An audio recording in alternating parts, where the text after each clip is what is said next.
The grand imperial palace stood adorned with rich decorations, as servants hurried back and forth carrying precious items, their voices echoing through the spacious halls. They carefully placed each object, reminding one another to handle everything with extreme care so that nothing would be damaged or dropped. High above, watching all the activity unfold from a wide window, sat the matriarch of the royal family. Her expression was thoughtful as she observed the bustling preparations, knowing that the atmosphere within the palace had been filled with such energy and urgency for several days. Soon the crown prince and the first princess would depart on a long journey, a tradition that had been established centuries ago by the very founders of the great empire.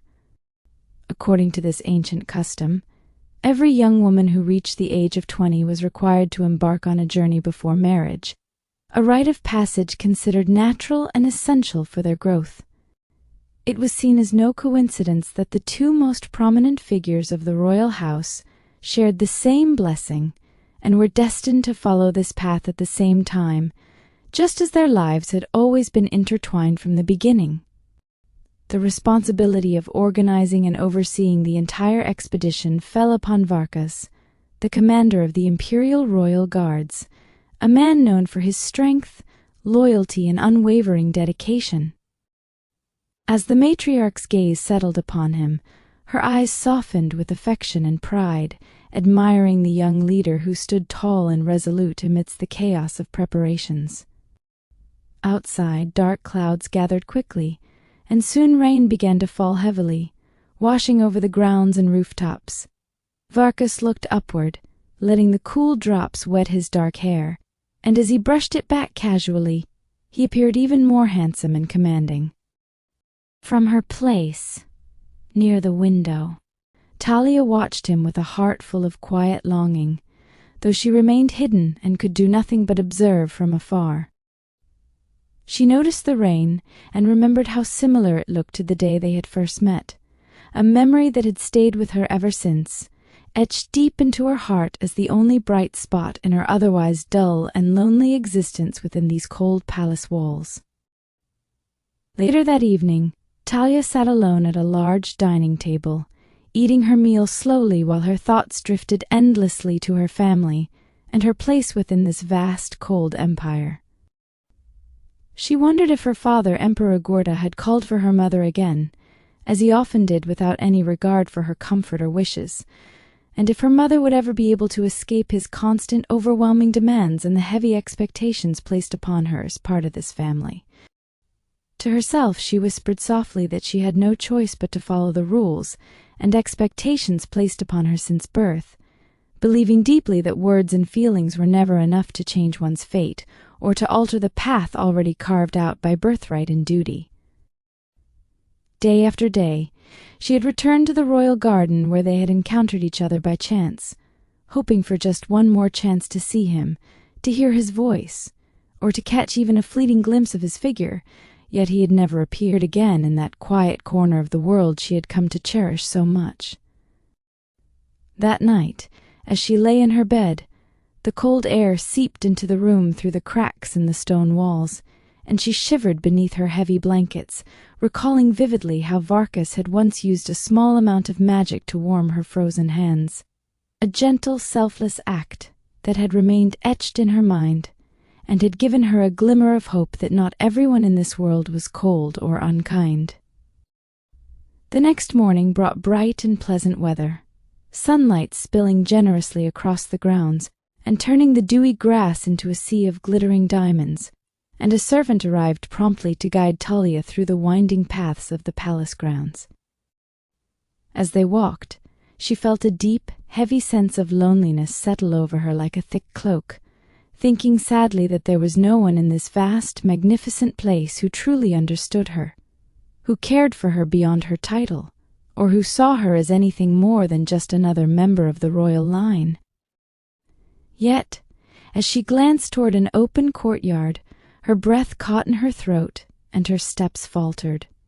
There, partially visible through the space between the grand marble buildings, stood Varkas, engaged in intense physical training alongside other young men, his movements sharp, precise, and filled with power.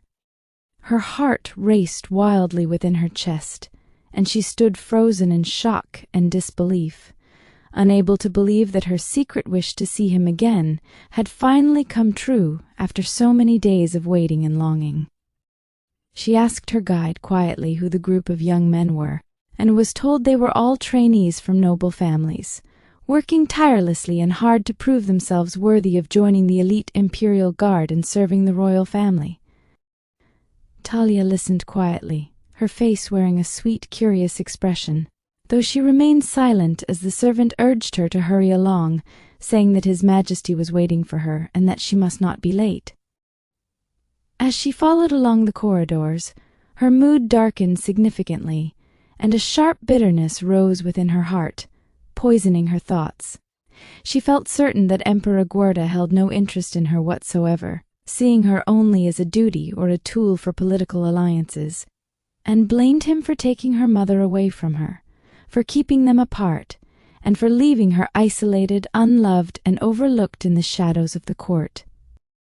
Soon she was led into his grand office, a room filled with the scent of old parchment and authority, where he stood looking over important state documents with a serious, unreadable expression.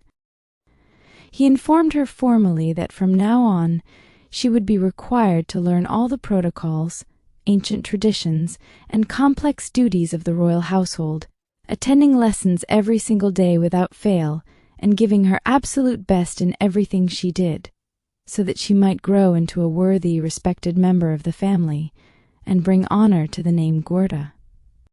Throughout the entire conversation, Talia noticed that he never once looked directly at her, his eyes fixed only on the papers in his hands, as if she were nothing more than a shadow or a stranger passing through. She thought to herself how much she resembled her mother in appearance. Same soft features, same eyes. Yet even that striking similarity failed to draw his attention or affection, a realization that hurt her more than any harsh word could. Leaving the room with a heavy heart, she walked slowly down the hallway and stopped at the same wide window she had looked through earlier that morning, hoping desperately to catch another glimpse of Varkas, if only for a moment. But the training ground below was empty, swept clean and quiet, and deep disappointment settled over her, heavy and cold. She wondered silently if he would return the next day, and hoped with all her heart that he would, for that small hope was the only thing that made her endless lessons bearable. The following morning she arrived early, carrying a stack of heavy books against her chest, walking quickly and eagerly toward the familiar window, her steps light with excitement and anticipation. When she looked out, her eyes lit up instantly. There he was, training harder than before, sweat glistening on his skin, surrounded by others who were struggling desperately to match his incredible skill and strength. Talia watched happily, drinking in the sight of him, memorizing every movement, until one of the trainees fell heavily to the ground after being defeated, groaning in pain. Varkas immediately helped him up with a kind hand, wiping sweat from his forehead with a calm, confident movement that made him look even more impressive and charming, a perfect blend of strength and gentleness. She remembered the day they met and how it had changed everything for her, giving her a reason to wake up each morning, a reason to look forward to her lessons, and a reason to come to this part of the palace every single day. Below, Varkas continued his training, fighting with one hand held deliberately behind his back to challenge himself, making every strike and dodge seem effortless yet incredibly powerful. Talia watched him with pure adoration, her mind wandering back to the small bird she had found injured and helpless in the garden long ago. She wondered if he had remembered that small creature too, if he had nursed it back to health with that same gentle care, or set it free to fly high into the sky, far away from here, just as she wished she could do. She also thought about his striking eyes, which seemed to hold the brightness of the stars and the depth of the ocean, and wondered if he still carried that same proud, determined look within them wherever he went. Suddenly a soft, familiar voice spoke from behind her, breaking her thoughts and making her jump in surprise. "What is it that has captured my dear daughter's attention so completely?"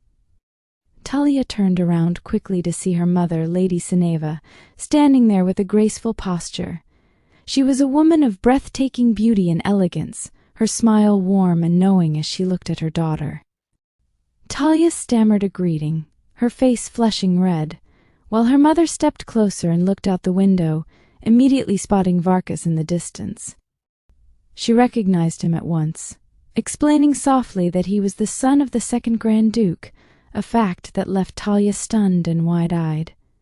She had always believed he was just an ordinary boy from a noble family, never imagining he came from such high-ranking and powerful lineage that matched her own. Lady Sineva noticed the deep curiosity and quiet longing in Talia's eyes and gently touched her cheek with a tender hand. "Do you want him?" she asked in a smooth, playful tone, though there was a serious glint in her eyes.